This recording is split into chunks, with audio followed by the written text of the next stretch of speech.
In our mug moment today, three of the disciples have a mountaintop experience like none other. It gets crazy for them. We find ourselves starting into Matthew 17, looking at the first three verses. The story is called the Transfiguration. It goes like this. 6 days later, Jesus took Peter and the two brothers, James and John, and led them up a high mountain to be alone.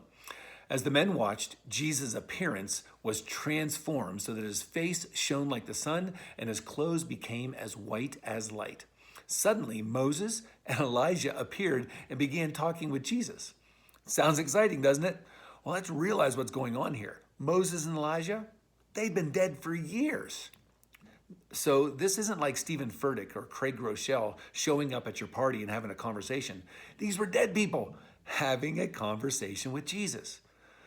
Now, for these disciples, let's realize what was necessary for them to have this special moment. They needed to get away. When Jesus asked them if they wanted to go up the mountaintop with him, they could have said, nah, it's been a long day. I need a nap. Or we're going to go play dodgeball with the other disciples. There are so many things in life that can keep us busy or distracted, and we might need to get away from them so that we can have some extra special moments with God. Can we have special moments with God in day-to-day life? Well, absolutely. I've had many of them. Two in particular that I think about. One was with thousands of other pastors and church leaders. We were at a conference and God spoke into my heart and I left there on a spiritual high. Another time, I was all by myself. I spent the day in a park with God's word and just diving into it, spending time in prayer and listening to God.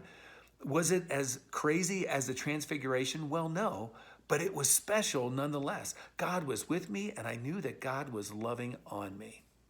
I want to encourage you. Find some time. Schedule it. Find a place. Be intentional in finding some extra time when you can get away from the distractions of the world and find yourself intentionally with God. Forget about all those other things. They'll be there later. But for this time, be with God and see what God might share with you. Pray about it. Ask God what it might look like for you. See you tomorrow.